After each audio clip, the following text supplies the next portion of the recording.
ببرها در کنار شیرها به عنوان دو گونه از قوی‌ترین و وحشی‌ترین حیوانات روی خشکی همواره مورد توجه انسان بوده.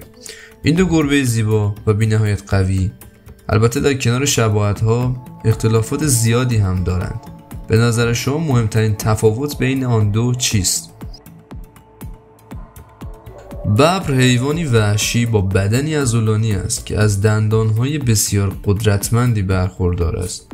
جالب است بدانید که ببر به عنوان حیوان ملی هند، کره جنوبی، بنگلادش و مالزی شناخته می شود.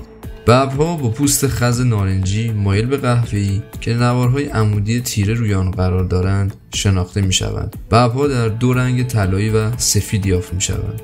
ببر بین 10 تا 15 سال عمر می کند. البته رکورد پیرترین ببر به 26 سال هم رسیده و تقریبا 7 گونه مختلف دارند. ببرهای بنگال و سیبری بلندترین و سنگینترین انواع ببر محسوب می شوند که وزن آنها گاهی تا 300 کیلوگرم هم می رسد.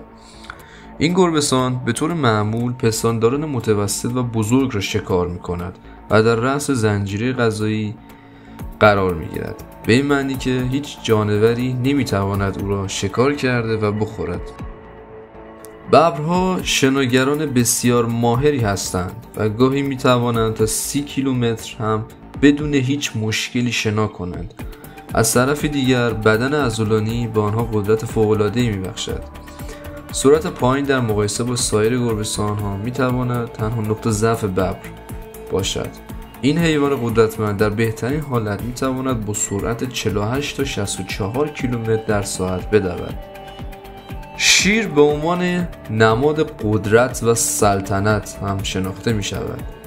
شیرها برای زندگی بوته‌زارها و جنگل‌های خاردار مختلط را ترجیح می دهند.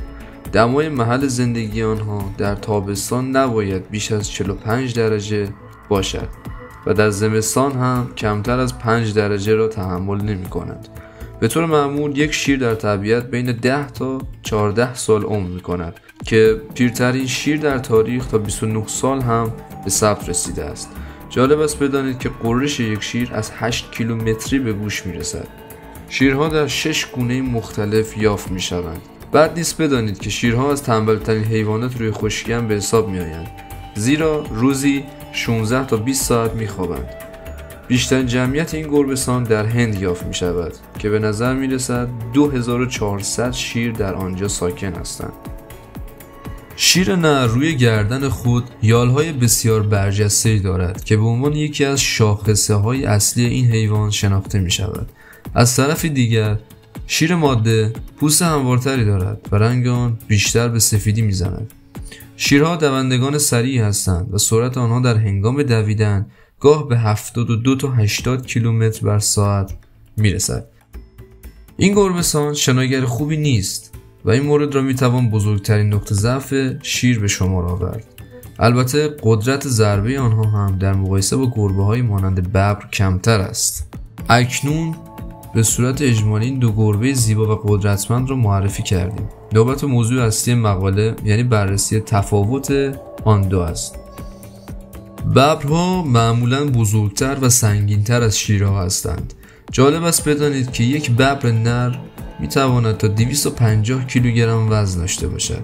این در حالی است که یک شیر در بهترین حالت 180 کیلوگرم وزن دارد. البته هیچ کدام از این دو گربه در لیست سنگین‌ترین حیوانات جهان قرار نمی‌گیرند. اگرچه شیر از ببر بلندتر است، اما ببر پاهای قوی‌تری دارد و نسبت به شیر بسیار چابکتر است. ببر به طور کلی تهاجمی‌تر است، در حالی که شیر تنبل است و تا وقتی که مجبور نباشد حمله نمی‌کند. اگرچه شیرها در خارج از آفریقا عملاً منقرض شدند، با این حال همچنان بیش از 500 شیر در مناطق حفاظت شده هندوستان یافت می شود. ویژگی اصلی رفتاری شیرها که آنها را سایر گربه‌سان‌ها متمایز می کند این است که آنها به صورت دسته‌ای و گروهی زندگی می کنند. شیرهای ماده وظیفه شکار را بر عهده می گیرند و این کار را به صورت گروهی انجام می دهند. از طرف دیگر ببرها حیوانات تنهایی هستند و به صورت تک نفره شکار و زندگی می کنند. این گربه‌سان‌ها در تمامی موارد رفتارهای کاملا انفرادی از خود نشان می دهند. ببرها در شکار از پنهانکاری، استتار و سرعت زیاد خود در حمله به طعمه استفاده می کنند.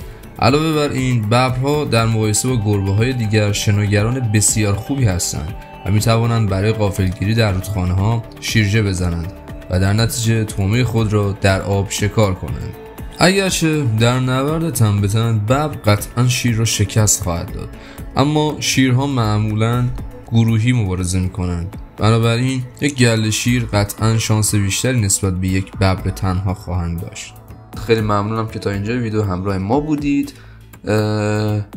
لطفاً برای ادامه فعالیت کانال ما رو سابسکرایب کنید و برای دیدن ویدیوهای دیگر به کانال ما سر بزنید و برای دوستان خود بفرستید.